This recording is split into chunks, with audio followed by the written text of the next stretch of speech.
pembelajaran hari ini.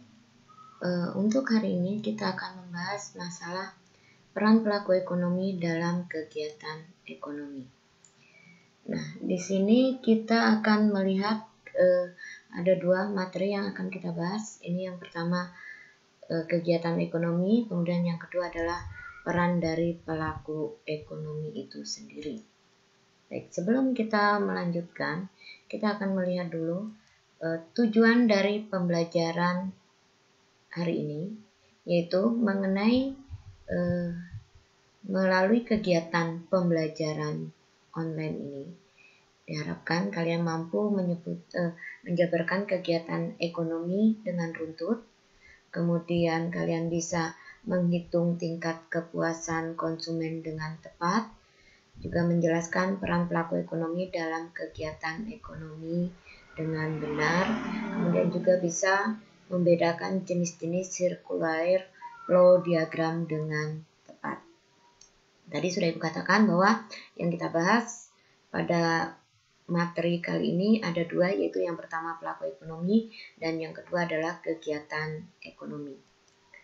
Baik, kita lihat pengelompokan kegiatan ekonomi. Jadi kegiatan ekonomi secara garis besarnya dikelompokkan menjadi tiga. Yang pertama produksi, yang kedua distribusi, dan yang ketiga konsumsi. Nah, kemudian perilaku konsumen dan produsen. Jadi di sini kita lihat perilaku konsumen itu ada teori perilaku konsumen, ada teori kardinal dan teori ordinal. Kemudian perilaku perilaku produsen itu membahas mengenai tujuan produksi dan faktor produksi. Baik. Nah, untuk kegiatan ekonomi yang pertama yang kita bahas itu adalah produksi. Sekarang produksi itu apa?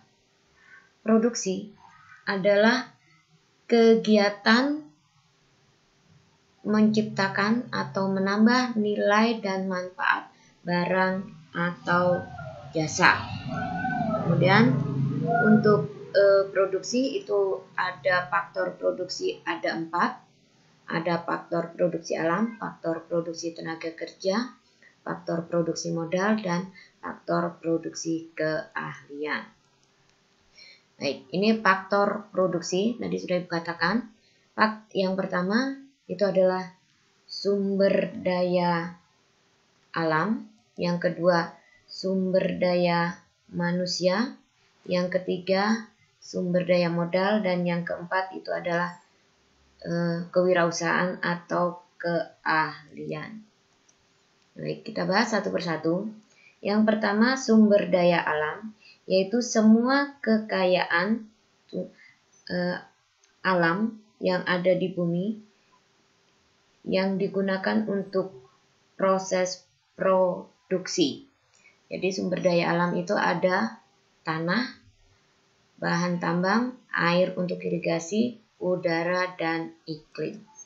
Yang kedua, faktor produksi sumber daya manusia.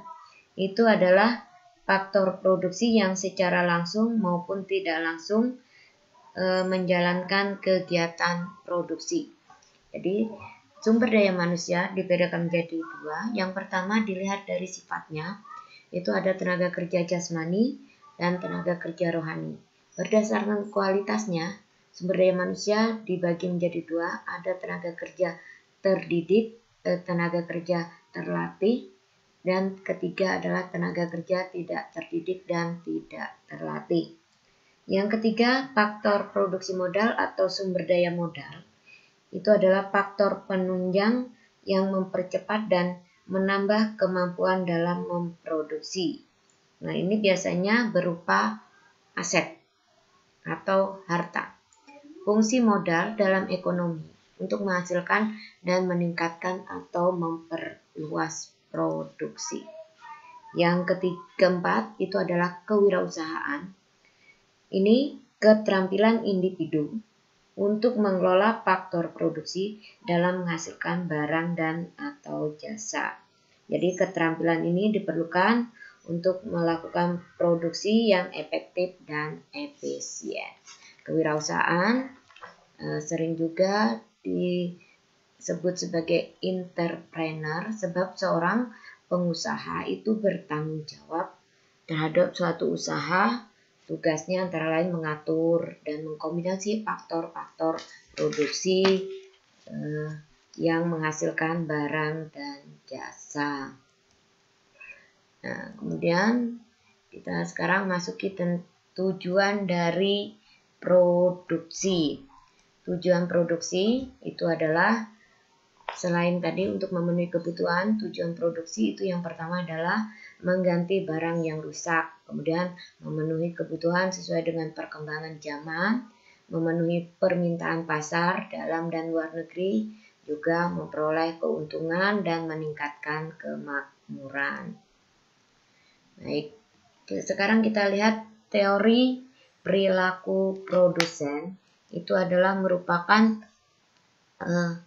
penjabaran dari teori atau tingkah laku produsen dalam memproduksi barang dan jasa yang mengupayakan untuk mencapai efisiensi dalam kegiatan produksi. Produsen berusaha menghasilkan barang dan jasa yang bermutu dengan mengkombinasikan faktor produksi secara efektif dan efisien. Nah, dalam menganalisis teori perilaku produsen ini kita perlu mengetahui komponen-komponen teori produksi. Jadi yang pertama itu berhubungan dengan produksi jangka pendek. Untuk produksi jangka pendek ini produsen atau perusahaan memiliki input tetap dan menentukan banyaknya jumlah input variabel yang harus digunakan dalam proses produksi. Keputusan yang diambil produsen tersebut memperhitungkan dampak penambahan input variabel terhadap produksi total. Keputusan diambil berdasarkan pada dua aspek, yaitu yang pertama jumlah output yang harus diproduksi dan kondisi faktor-faktor produksi. Kemudian untuk produksi jangka panjang ini sebenarnya tidak dapat diukur dengan waktu tertentu. Jangka panjang suatu proses produksi merupakan jangka waktu ketika suatu input atau faktor produksi yang digunakan dalam proses produksi bersifat variabel. Artinya produksi jangka panjang ini tidak memiliki input tetap.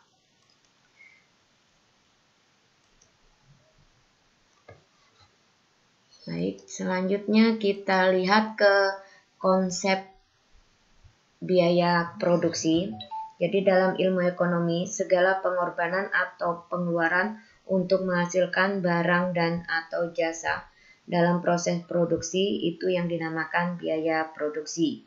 Untuk menjalankan proses produksi dibutuhkan tenaga kerja, bahan baku, peralatan dan mesin yang menimbulkan biaya. Jadi di sini kalau kita lihat macam-macam biaya produksi itu ada yang disebut dengan biaya tetap atau biaya total atau total cost. Itu merupakan jumlah biaya tetap dan biaya variabel.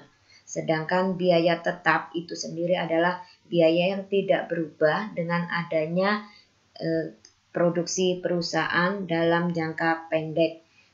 Kemudian biaya variabel ini biaya yang selalu berubah mengikuti besar kecilnya jumlah produksi yang dilakukan produsen. Contohnya biaya variabel itu adalah biaya bahan baku dan biaya upah tenaga kerja produksi. Kemudian yang ketiga berikutnya adalah biaya tetap variabel. Biaya tetap variabel itu adalah biaya tetap dibagi dengan jumlah output.